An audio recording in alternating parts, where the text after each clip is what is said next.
DDA could help, and so that's why I'm using it. Well, would it be exclusively for the DDA area? It would be in the DDA area, yes. And would the district then repay the DDA out of its? Either partially or fully. One of the things I have advocated in terms of becoming a chairman is that we're not using the tools in our toolbox. And one of the things I think is a tool that we have the ability to loan money within the district to help create projects. Am I right? Yes, you're right. You're right. You can do that. We could grant to them, but I would like to see the DEA become more like this fellow, a bank of our own. So, Well, most DDAs are anyway. When they do, when you help a developer fund a project, for instance, get something going, that's a bondholder.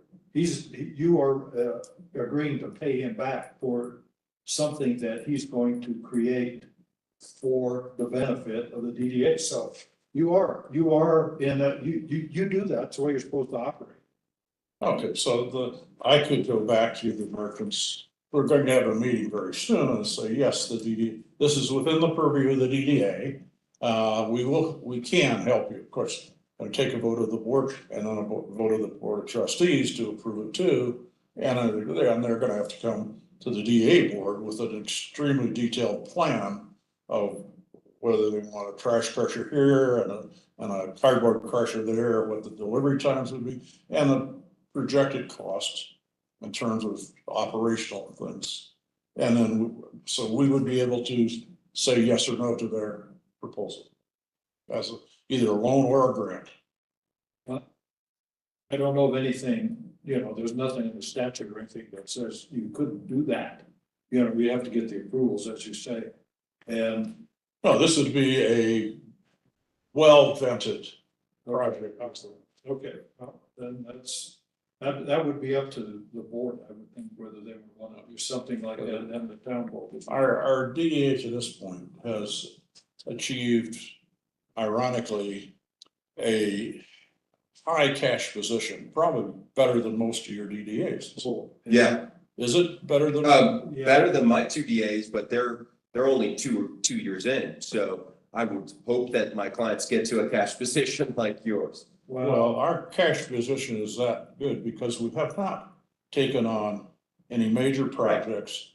And I want to see those, and I make no bones about my position, I want to see those projects be revenue producing to the DDA to fund other projects. Correct. So far, we've taken on projects like, and I'm not against this, I voted for a beautification plan where we plant flowers over town.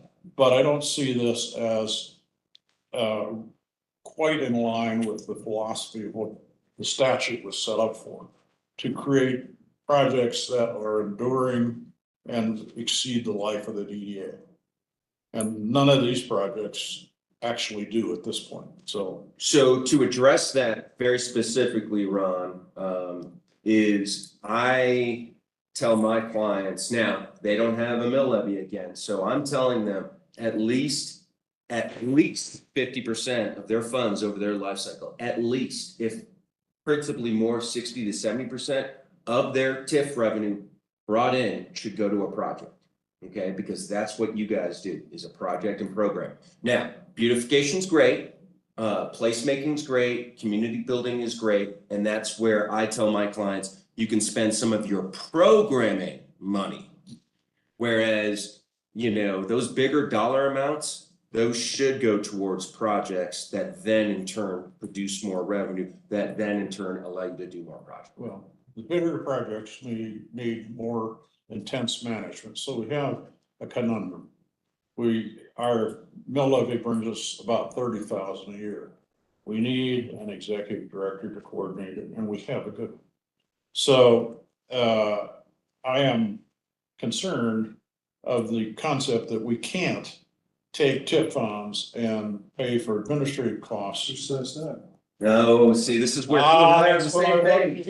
Please shout. Well, you listen, Paul and I know that's a misconception, but just listen to what Troy said. there are many, not many, but there aren't that many DDAs in the state. Not all of them have the 5% mill, 5 mil levy. That says that's for administration, supposedly in the statute, but you're not limited to that. They have to use TIP in those places where they don't have a mill levy. They have to use tax increment funds, and in a place where they do have a mill levy, you're not limited to the use of the mill levy, just the mill levy for admin costs, because that may not be produce enough, especially in yours where, you're not levying it on every property. So I don't know. I mean, I have run into this several times, and I've run into it here, and I have always advised, no, there's no limit. As a matter of fact, most urban renewal authorities and DDAs take some of the TIF money each year right out of, and they should, whatever portion they need to fund their operations, because the problem that most of the DDAs and urban renewal authorities have is the same one you have here, in that you're a small community and you don't have the ability that, to hire the kind of people you need to administer something like this. Administering TIF is pretty complicated. I mean, you have to work with the assessor. You have to make sure the property's being properly assessed and that it's being collected, that the treasurer's sending the right amount of money, the assessor is putting the right amount of assessed value in the TIF portion of the assessment roll. Yep. That's a big problem around the state. Yep. A lot of times by either design or just incompetence or not having knowledge. I'm not saying, well, incompetence is too harsh a word. Sometimes, the assessors have a tough job and it's complicated for them too. And they don't all operate on the same set of rules. Sometimes they make it up themselves. In fact, I know of one county where the assessor does not know a thing about TIF. And so the question came, how's he doing this? Well, he would just sit down every year and say, okay, I think I'm going to put X amount in the assessment roll for TIF, and X. He didn't even try to use the formulas in the handbook because frankly, he didn't have the expertise of a small rural county anyway. That, yes, you can, that's a long answer to a short question. You can use the TIF funds and you should. Okay. As you need to supplement. You don't have to use the 5 mil for administration. I think you probably should, because it does mention it in there. We do. And then supplement that as you need it from TIF. See, and one of the reasons for asking you to come was that we have some board members who are skeptical of the value of a line of credit. And I'm anxious to have as much information as I get from you as to the validity of doing this. Well, I'm one that's somewhat skeptical myself because I don't know. Why would you particularly need a line of credit when you have, it depends on the kind of project you're going to undertake. That's what I was saying. Because you can go to a banker, especially somebody like the institutions that Troy represents, and get a loan, a bond. You can issue a bond for certain project. You have to describe this. It's like a line of credit, except you get all the money up front, and then you administer the costs out of a bond fund. Now, maybe a line of credit might be a little cheaper because you don't have cost of issuance, but sometimes to get a line of credit, it depends on the interest rate's going to depend on whether it's tax exempt, and you need to hire a bond attorney to write that opinion usually. Two things about that, which I would respond. This community, I think, is pretty bond adverse. They haven't issued one for, in my knowledge, and I could be wrong, about 20 years. And they have done it for their sewer system. But that's the reason for my question, and asking about revenue producing projects, for example, since your skepticism is justified, and it's the same as those board members. So perhaps we, No, don't get me wrong.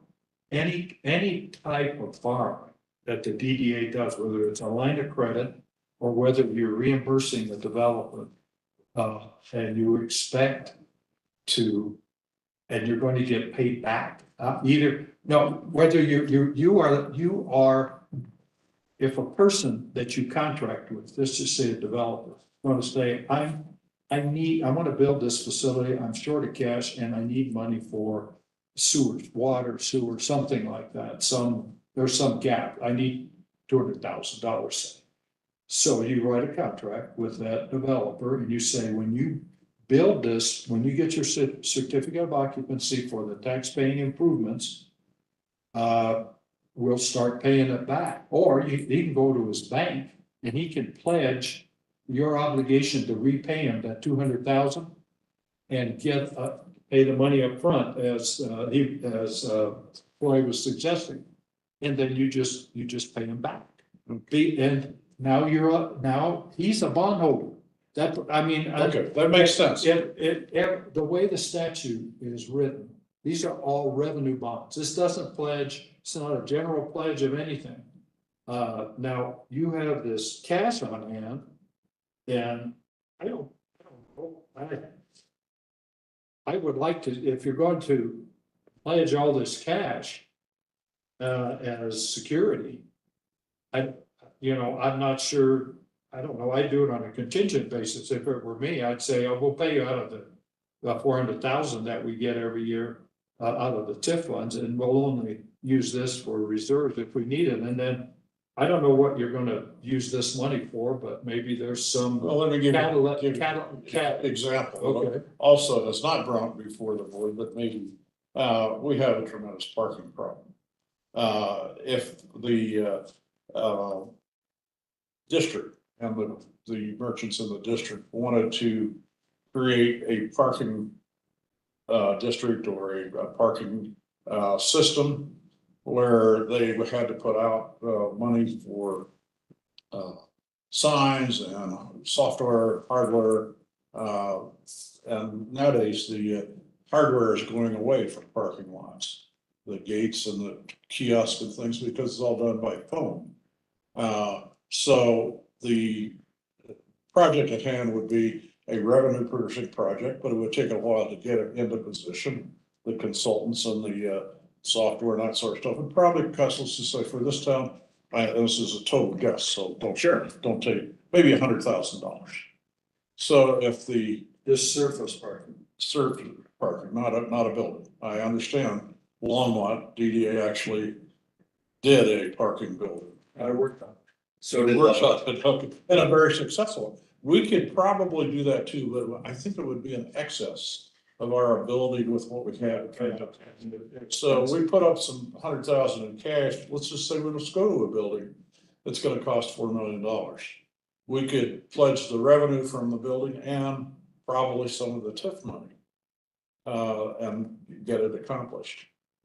These are concepts that I want to see if you would endorse it, or I'm not sure how Longmont did it, but there are board members here that are very interested in working with the town to solve the parking problem.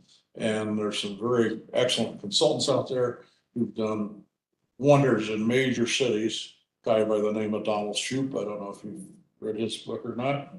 But I know of it. Nevertheless, I'm looking for explanations of the ways to achieve these things that come from people who've done this. I've never done it, so I'm not an expert. You two guys are, so that's why you're here. I want to know how, and that's my example of how we would use a line of credit.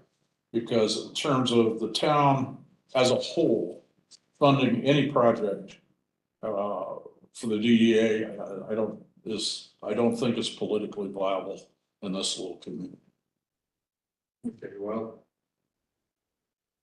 That's always the major consideration. There are lots of things you can do, but they don't happen because the community doesn't support it, and that's, you know, that's true all over the state. I work all over the state, and there are many communities that, you know, have their own culture, and you have to respect it. But let me just, are you putting some of these activities or studies or something in your budget to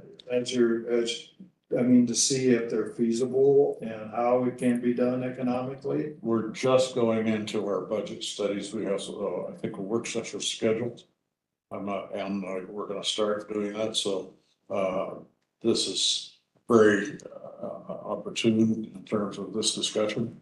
The answer is they're not there yet, but I think they will be for the 2024, 2025 budget, seasons. So, I'm gonna go back to the distinction that Paul made just a few minutes ago about kind of the nature of the project, right? So you guys can do all the planning and studying you want under statute. Certainly my Englewood client has spent a lot of their money in their first 2 years on planning and studies.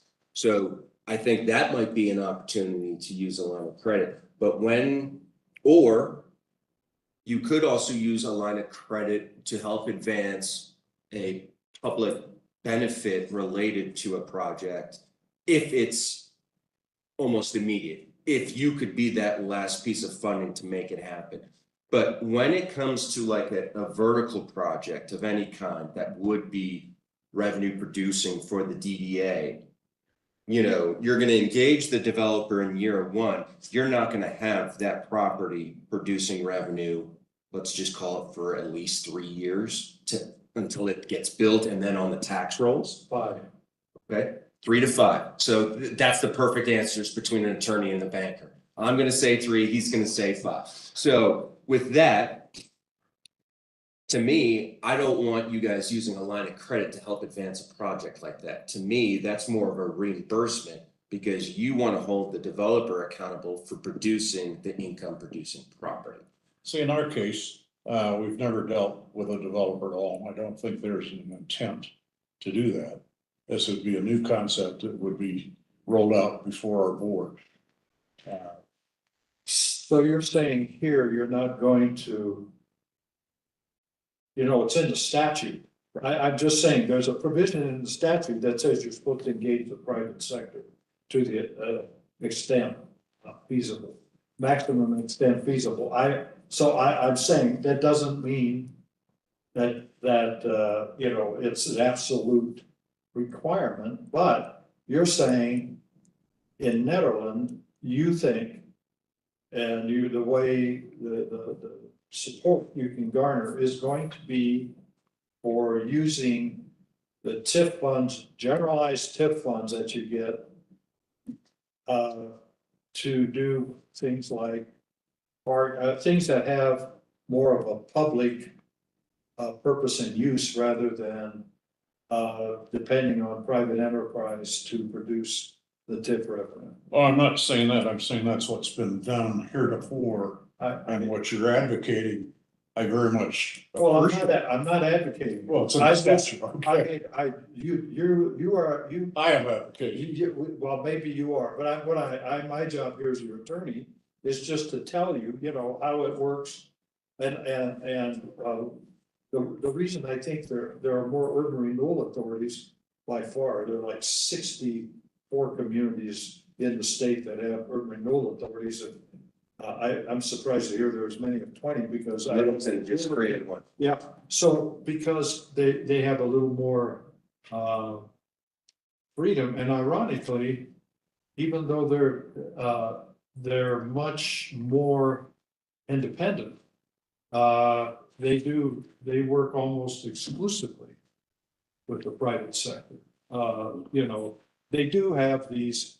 Now, the other thing you can do here is, but you know, you were talking about a special district of some sort, or you can have a parking district. You can have trash, sanitation district, metro districts, you know. Business improvement district. Yes, business improvement district. Well, but you have the DDA. I don't know if you need a business, but you can have a business improvement Well, district. I guess we're looking, or at least. Then you're just We're taxing. looking forward a long, yeah, we're looking forward a long way. And we're looking at the fact that the DDA dies, in our case, another 12 years. So what can we do to perpetuate and sustain a better environment for our businesses? And keep the town's revenues going up, so the infrastructure gets repaired, built, fixed, and we have a better business climate.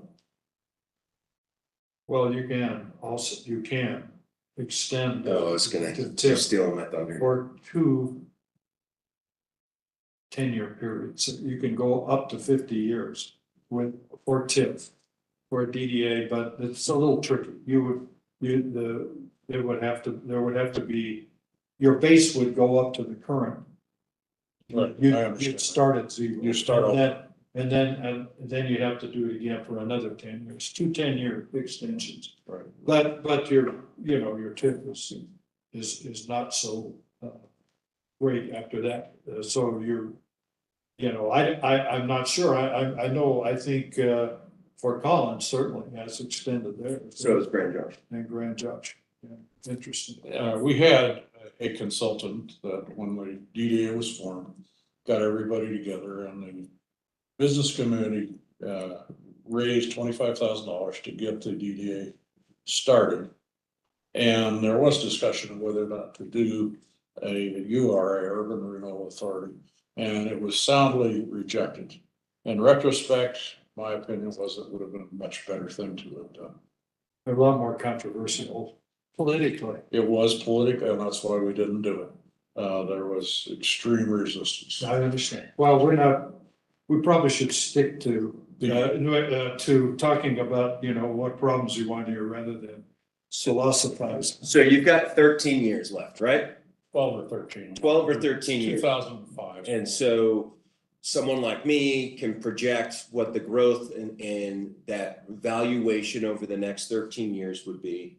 And then, we can kind of get a roadmap for how much money you have to play with over your remaining years.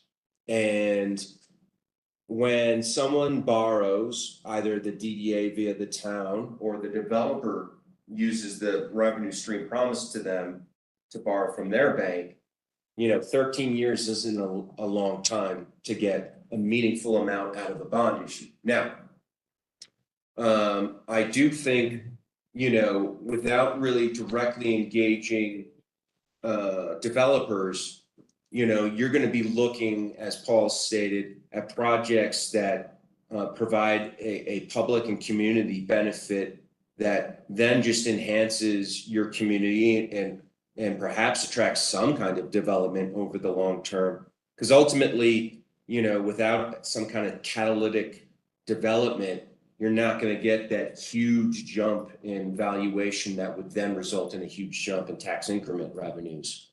For me, if the town has a capital improvement plan that they've worked on and updated recently, that might be an opportunity to explore, to team up on much needed infrastructure projects that just make your community a better one to live in and visit.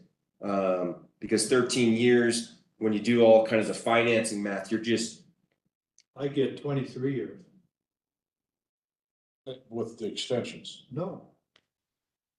It's 30 years, right? Yeah, but we've gone 15, 2005. 2005, okay, 30 years. 2005 is your base year, right? Yeah. Okay, you add 30 years, that takes you to 2045. Right. And what? 2035. It's 2035, oh, sorry. Yeah. See, that's why okay. that's why I'm the banker and he's the attorney. Well, if I was, Fascinating. I'd have a much more lucrative life. So you are right, it is. So the point being is, from a fixed revenue stream, whether it's projected or historical, if you have 20 years, you can raise more money through a borrowing than with one with 13 years. okay? Correct. And so you've got a limited runway. And so then for me, the line of credit starts becoming more of a thought again, depending on the type of projects you would want to affect. And so for me, 13 years is still plenty of room to do a reimbursement agreement with the developer if that is a direction the board decides to go in. And Paul's right, it is under the statute, and I actually implore my DDA clients to engage the developer community, but that might be very specific to their community needs. For example, in Englewood, they have a huge attainable or workforce housing initiative. Okay, so that by having that initiative as an organization, as a DDA, that actually incentivizes them to find a developer that wants to develop those types of projects. So I'm not suggesting you have to go out and start marketing yourself to developers, but if there are strategic and catalytic developments that you want to see in your community, you'll have enough runway to do a reimbursement agreement for that type of arrangement. But if you're saying, that's maybe not so likely in Right. Nederland, well, then you're better off doing, something along the lines you're talking about to benefit the downtown, while you still have the tax increment funds, because you're just going to be collecting them, and then turning around and paying them back to the taxing entities, unless you're going to use them to carry out your plan of development. So, I mean, it all depends on why you have a downtown development authority. I mean, it's a philosophical discussion, and how you're going to utilize the next remaining life on your TIF revenue, and what are you going to do with the TIF revenue you already have collected? That's what we're planning. We're looking for advice on how to spend the money. Okay, so I was just gonna go there. For me, the DDA outside of the town needs to create a kind of a capital improvement type of plan. It's an Excel worksheet that basically shows projects that need to be implemented and then sources of funds. My two clients are looking for the sources of funds right now. You guys have a good source of funds. So for me, I think outlining projects that the board prioritizes, and let's see how far we can make the money you have and are collecting go as far as possible based on some of those projects.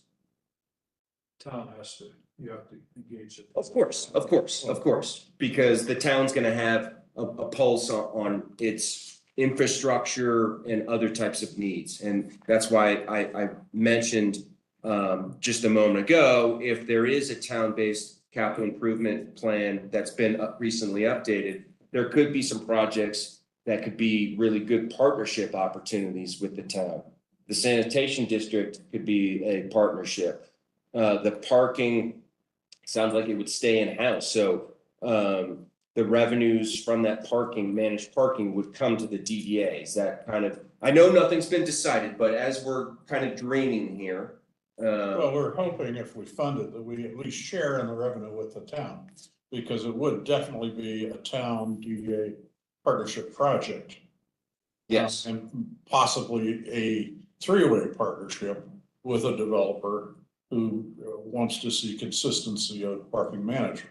Sure. And that was my point earlier that maybe I didn't make as clear. These improvements make your community more attractive to a developer for whatever reason.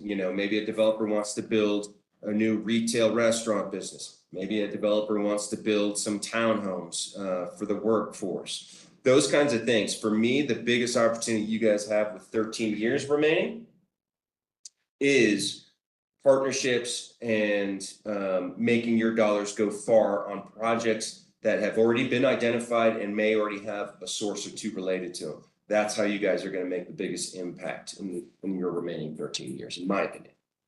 That was Troy Bernberg and Paul Benedetti, our attorney. We appreciate their coming. They've given their all to us to try and help us move forward so that we have, a vision that is achievable and workable and fundable. I thank you both for coming. I really appreciate it. Any final comments you'd like to wrap up? Work with the town. Okay, I would be happy to help you guys with any of this detailed planning going forward.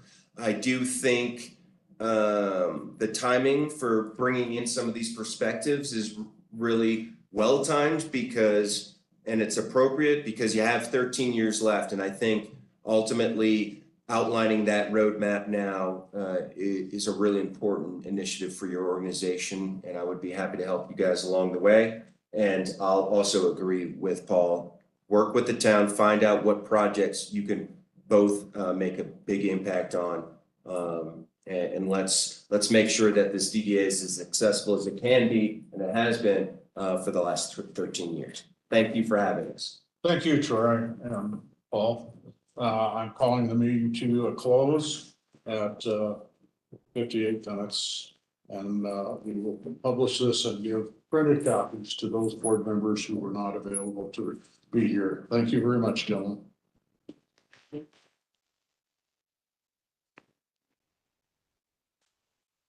So they don't trust the private sector. I understand.